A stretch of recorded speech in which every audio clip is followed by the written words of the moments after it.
Hey everyone, Tolakwa Okimute here. You're welcome back to my channel. It's been too long and it's great to be here again. Today we are diving into a topic that's close to my heart and crucial for personal growth, defining your identity. Now imagine the first time you saw a pistol, it was used as a hoe for digging, and you keep seeing it used that way. How would you define a pistol? You would likely call it a farming tool, right? That's the power of definition. Definition is the meaning that's given to something, expressing the essential nature of that thing. The word meaning, according to the English dictionary, is the value, purpose, the importance, the point, or the significance of something. So basically, how you define a thing is the value, the purpose, or the importance you attach to it. And in this case, we're not just talking about anything, we're talking about you, defining you. Defining your identity will give you clarity on how to take decisions in your life. It will help you keep the wrong people away and push you into the realm that aligns with your true self, the real you. Sounds cool, yeah?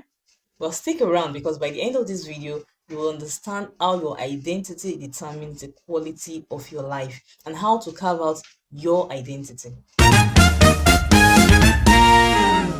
Welcome back. These days on social media, I see a whole lot of anonymous messages of people who are at the receiving end in abusive relationships seeking advice. And more often than not, the tone of their questions doesn't sound like that of someone who really wants out. They are looking for alternative ways to stick around, and you wonder why. The reason is simple: they have not defined who they are. If you have defined your identity, there are certain questions that you won't be asking because you would already know exactly what to do. As a matter of fact, you will not find yourself in certain kinds of messy situations if you truly know who you are and what you're worth. Like Socrates said, he said, "Man, know thyself." So let's go back to that pistol we talked about earlier. Now imagine you've been using that pistol for digging all your life, and then one day someone showed you its true purpose: to fire shots. That's the power of definition. It's like the way we define something determines its value, its purpose, and its importance to us. Now, when you don't know who you are, you might adopt the identity of those around you, the identity of your environment. You become your environment. You follow the crowd, you dress like them, you eat what they eat, you worship what they worship, and so on. So that's not how you're supposed to live your life. That's not how to live your true life. You are meant to be a unique individual with your own values, your own passions, your own purpose. Your identity is not about your role or title, it's about the person you are at your core. It's the lens through which you view the world and make decisions. It's the perception or the archetype you create for yourself or for your family to guide your conduct. Identities like priest, royalty, caregivers, and so on. See, when I discuss this with my WhatsApp community, somebody asked a question.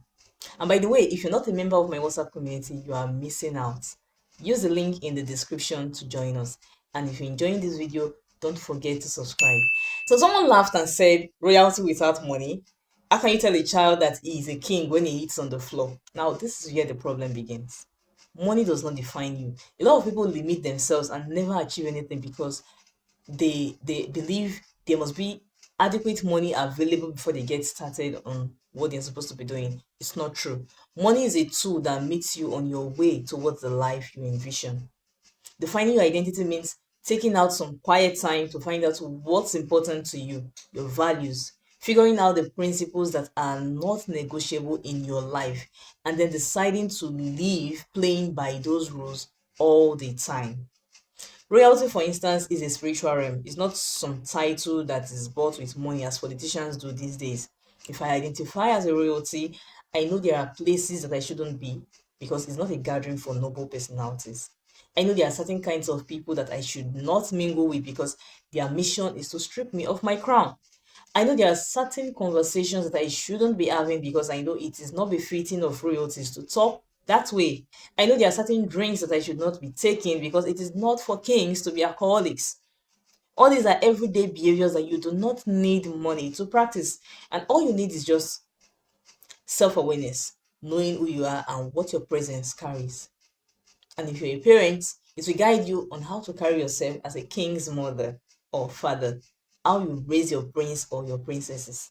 So you behave your way into that realm that you envision for yourself. You don't buy your way there.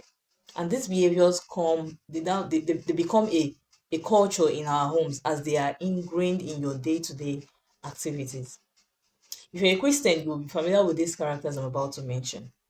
Dinah, for instance, if Dinah knew who she was, she probably wouldn't have just gone to mingle with the women of the land unguided. And you know what happened? It led to a rape.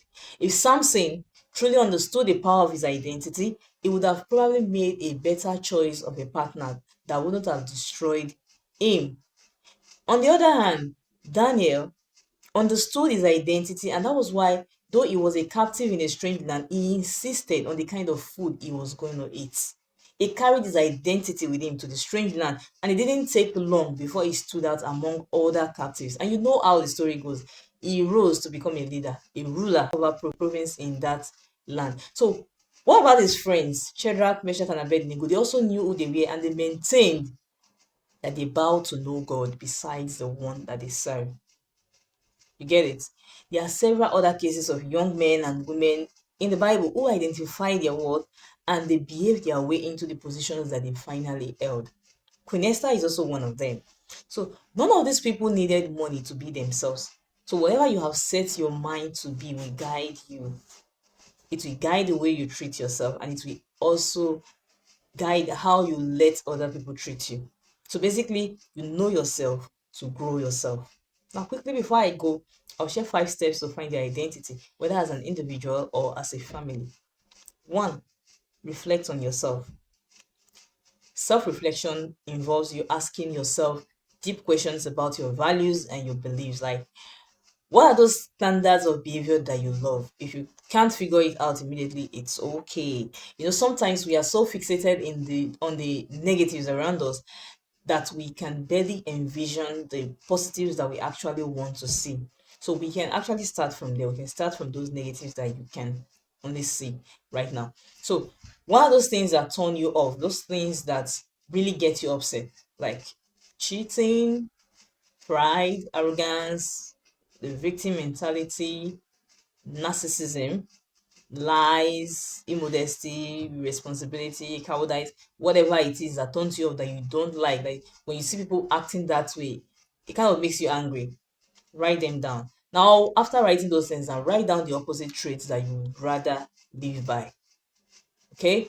So think about those things also that you believe in. What are your belief system? What are those things you believe in? You believe in spirituality, in God, those things that are very important to you, like they define you. All right. Also, you should explore your passions. What drives you? What drives you? For me, I love writing and I love teaching. And so whenever I see things going wrong, it tells me, when I see something that upsets me, it tells me to want to talk about those things, to enlighten people about them. I mean, I try to enlighten people by writing books and writing articles or via teaching, just as I'm doing right now. So identify your core values. List the principles that are non-negotiable in your life. I mean, the deal breaker, what you would not take in your life, what is not acceptable by you. So also consider how these values now shape your decisions. Okay, so that's one. The first thing is reflect on yourself to know the things that truly matter to you. Then 2, explore your strengths and weaknesses. I mean, embrace your unique talents and areas for growth. Any area you know you need to work on, and those things that you're actually good at, things that come to you effortlessly, that people struggle to do, and you do it effortlessly. Think about it. It could be talking. It could be talking. I mean, you might be very good as in like an orator, and people are wondering, like, do you ever get tired? Or it could be whatever it is. Just think about those things that uniquely define you, and understand how they contribute to your identity, so that it will now guide you in choosing, in deciding, okay, this is my identity. Okay. Now the third one is examining your roles and your relationship. Consider how you show up in different aspects of your life. Identify the roles that bring you the most fulfillment. What do people usually call you to come and do for them? Like, if they are looking for somebody to take care of this thing, it could be administration. Okay, so think about it. Those things that when you do it, you feel satisfied, you feel fulfilled doing it. All right, and then also create a vision. All right, so your vision answers the question, what do I want to become? Where am I headed to in life? You've identified your strengths, you identified your weaknesses, you identified the things that are unique to you, your belief system. Now, use those things to now ask yourself, okay, so where am I going with these things? Where am I going with them? Think about big organizations like Apple, Coca-Cola, and the likes. Many years ago, there must have been a leader with a vision in their head about where they are going, and today it's a reality. These things don't happen accidentally. What you see manifesting today was first created in the mind. I think Stephen Covey said everything that happens twice. First in the mind, then in reality. So what was written now was probably first, I know it's after created in the mind, and it was written on paper, and then they drew plans, actions were carried out on that idea. So ask yourself questions like, what would my ideal family look like? What would my ideal job or business look like? And so on. What would my ideal financial figure look like? So don't be afraid to dream wide. Just put it down on paper and then decide the kind of personality or the archetype that embraces this picture. Okay? What you want to be your model. Remember, you don't just pick up a job description and say, okay, my identity is a lawyer. My identity is a pick something that embodies your personality. All right. So let's say you choose to see yourself as a royalty or a caregiver. You can now begin to watch videos of people that embody that personality, learn how they think, how they act, how they talk, how they dress, and so on. Okay. And then the last but not the least, create a personal or family mission statement. If you are if you are working as an individual, create a personal mission statement, and if you are a parent, prepare a mission statement for your family. Like summarize your identity and your purpose in one concise statement, and use it as a guiding light for your actions and your decisions. You can go ahead and give yourself a mantra. For example, I'm a royalty. I carry myself with honor and dignity everywhere at every time. Now, this perception, the mantra will guide you when you're going to say yes to that guy. You'll be asking yourself questions like, how does he treat me? Does he honor me as I honor myself? Will a royalty dress this way? Will a princess go to a place like this? Will a prince drink this? Okay, so these are the kind of questions that will be going on in your head. There, when you do begin to check yourself this way every day, you've carved an identity for yourself, and it's just a matter of time before you begin to see the dividends. So here's a quick recap of all we've discussed in this video today. You are who you say you are, and that's how people treat you. How you define yourself is the value or the importance you place on yourself and live by every day. It plays out in how you speak, how you act, how you take decisions. If you don't decide who you are, your environment will define you, and you may never manifest your true self. So I also mentioned how you can identify yourself. I said, one, reflect on yourself, your identity, your values. Explore your strengths and weaknesses. Examine the roles and relationships you are in. Create a vision and create a personal mission statement. That's a set of statements that guide you every day. All right. Defining your identity is a lifelong journey of self-discovery and growth, and it's about understanding who you are at the core. It gives you clarity of purpose. It helps you bring the right people around you. It gives you the power to live authentically, make choices that are aligned with your true self, and cultivate a deep sense of self-worth. Remember, you are unique, you're valuable, and you are worthy of living a life that reflects your true self. So take the time to define your identity. It's the first step towards creating a life that you love, and it will help you become the best version of yourself. So if this video resonated with you and you would like to see more content like this, kindly hit the like button below and subscribe for more content on personal growth and self-discovery. Share your thoughts in the comments below. I would love to hear about your journey in defining your identity. Until next time, this is Toloko Okiunte reminding you that you deserve a great life. Take care. Bye bye.